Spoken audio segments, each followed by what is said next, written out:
this, however bad this turns out to be, another mass shooting. I'm looking at the statistics. 323 mass shootings in 2018. 323 mass shootings in 2018. That's nearly one a day in America, right? So I don't know what definitions. I don't know how to define an emergency, but I'll tell you that if you listen to the experts who talk about what's happening on the southern border, and then you look at the numbers of mass shootings in America, before you go to solutions, before you go to anything else, I think we all can look around and say, this is an emergency. That's right. I spent my week last week, in part of this week in Minneapolis, St. Paul, with Amy Klobuchar announcing her campaign, down in El Paso when Trump was there, along with Beto O'Rourke, and just, you wander around, and a lot of people I talked to, as a matter of journalism, I was just going up to people saying, is the border an emergency? Do you think that we are in the middle of an emergency or not? Some people said yes. But a lot more said things like, that's not an emergency. An emergency is guns. An emergency is climate change. An emergency is the state of our schools. An emergency is healthcare in America. An emergency is the opioid crisis. A lot of people had a lot of things on their lists of what they thought in their lives, in their cities, in their communities were emergencies. And a lot of them, not all of them, but a lot of them mentioned guns. And this is the kind of thing that when you think about this, and then you think about what the president did today, basically admitting that what he was doing was a cheap, empty, meaningless political ploy, it makes your stomach churn. It really does, and if you look at the words that have been uttered, I mentioned Nancy Pelosi's words yesterday, a little over 24 hours ago, about what another kind of president might use an emergency declaration for. The State of the Union was a week and 3 days ago, and Donald Trump didn't have any words for the gun crisis in America. Right. He didn't mention it at all. I mean, in past years in the Obama administration, it was almost uniformly mentioned when he gave an address to the nation because these incidents have been far too common. And one unfortunate thing is when these things happen, the political response has also become very common and predictable. There will be a call for some gun control legislation. Republicans will probably uniformly first say, no, it's too soon. It's too soon after this event. It certainly, if we hope that this is not the case, if it does turn out to be fatal, then they'll delay and then nothing will happen. We've seen that happen time and again. Democrats are trying to push just this week. There was a bill for universal background checks that advanced out of the House Judiciary Committee. It's likely dead on arrival in the Senate. But at least there is a push to keep this issue in the forefront. But there hasn't been any real substantive action in the year since yesterday, since the horrific Parkland shooting, the worst high school shooting in this nation's history, despite all of that groundswell of support from young people and people throughout the country, we've seen very little action. All right, we're joined by phone right now by Sean Henry. He's a former executive assistant director of the FBI, and lucky for us, an NBC News national security analyst. Sean, tell us what you sort of see and hear when you come on the air to help us navigate through what looks like a very sad situation. I want to just reset for anyone just joining us. We came on the air covering an active shooter situation in Aurora, Illinois.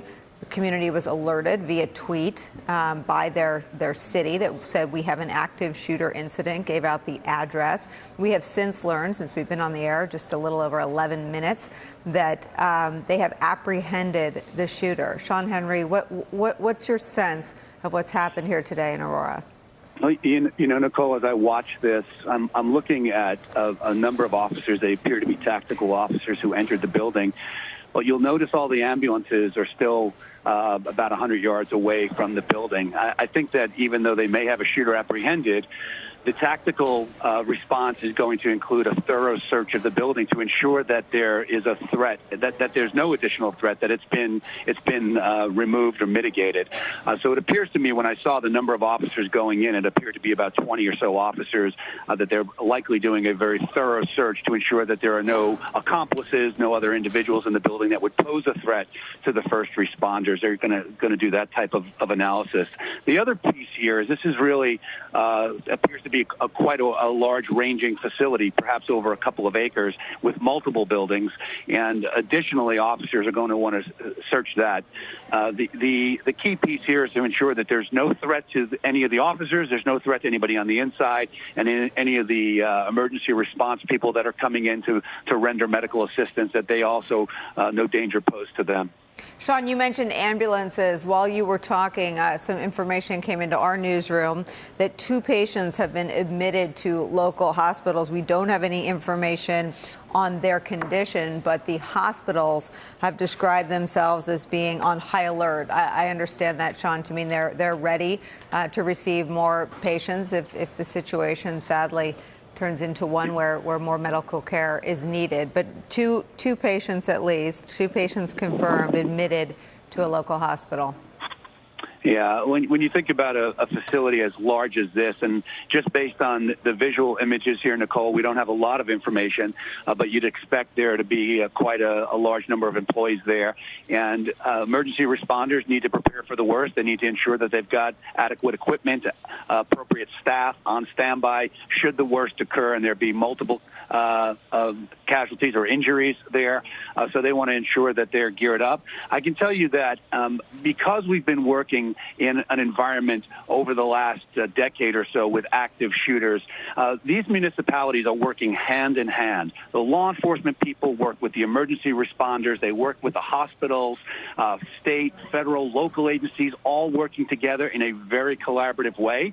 And they train for these types of incidents. So when I hear the hospital providing that type of information, this is not the first time they've gone through this. It might not have been an actual incident, but they absolutely have gone through this in training multiple times before. And it's just for this type of a situation so that they can ensure that they're as effective and as efficient as they most possibly can be to help to protect the citizens of Aurora, Nicole.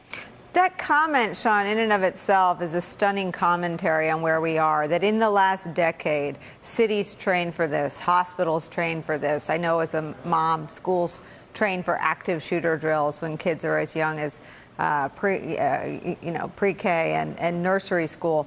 But it bears out. I mean, what you're saying is true. Since we've been on the air, I've been handed more information made available to the public through the press. It's Presence Mercy Medical Center that shared the information about 2 patients that have been admitted there.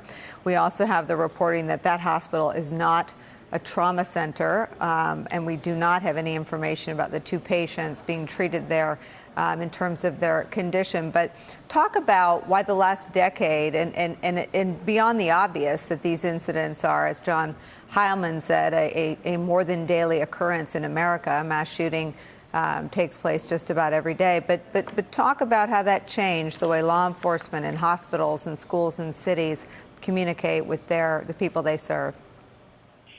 You know, we constantly adapt our response as first responders, but as a community to the pending threats. I'm old enough to remember doing air raid drills and going under my desk when I was in grade school. After 9/11, we trained for terrorism, and we had people had facilities and equipment to protect against a chemical attack. And now with the advent of these types of attacks and the proliferation, the number of incidents that we see, we're training for these so that we can mitigate these threats and allow people to be safer. It is a sad state when I think about schools that are carrying long guns, where you've got officers now that are patrolling schools, and they've got to do that in order to provide a safe environment. But what does that do in terms of the culture within the schools, the environment that kids are exposed to? It's a sad state, unfortunately, but it's where we are based on the risk and based on the current threat. And officers are doing everything they can. Communities are training as highly as they can to try and ensure their citizens are safe. Sean, stay with us. We just got in from our affiliate in Chicago, WMAQ, an interview with an eyewitness. Let's watch that, and we'll all talk about it on the other side. We saw when they took them out, the other officers, I don't know if it was the city of Aurora or North Aurora. Okay, when you say carried out, was he on a gurney or did they carry him physically? No, they carried him physically. It was 3 other officers. They were bringing out their brother. Yes, ma'am. Can you tell me where you're located as it relates to the Henry Pratt building? Oh, they're my neighbors. Okay, are you on the street where most of the police are parked there? Yes, ma'am. We had lines of ambulances ready. We had the fire department. We were seeing SWAT teams, walking up and down the street, the police, the state troopers are even here. I mean, we had all kinds of action going on. Sean Henry, it's something you never want to hear. She was describing police officers, 3 of them, quote, bringing out their brother. It sounds like from this eyewitness account, this has not been confirmed by local law enforcement or by the hospital. But it sounds like this eyewitness is talking about police officers bringing out one of their brothers, which I understand to mean a police officer injured in this active shooting. No longer active shooting. Yeah, I mean, look, tactical officers go into incredibly dangerous situations on a regular basis. They've got the best equipment, the best training, but you can't always protect against every single threat.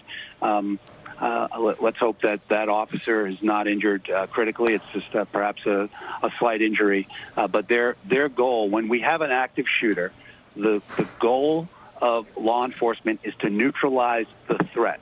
Officers are running towards the gunfire. Their goal is to get to that threat and to neutralize it before that threat is able to injure innocent civilians inside that building. And you oftentimes you do away. I mean, certainly they train tactically to do that. There are certain maneuvers that they do, but oftentimes they're running across open spaces. They're moving into areas quickly. Training and history and experience has taught us that it's about speed and firepower, overwhelming use of force that allows you to most quickly and most effectively neutralize that threat. Unfortunately, that exposes officers too often to a potential threat and could allow them to be injured here. Let's hope that officer is not injured severely, Nicole. Our hopes are aligned with yours, Sean Henry. We are all going to continue to monitor events out of Aurora, Illinois for you. We also have some breaking news in the Mueller investigation and more headlines out of the White House today. Don't go anywhere. We're going to sneak in a break. We'll be right back.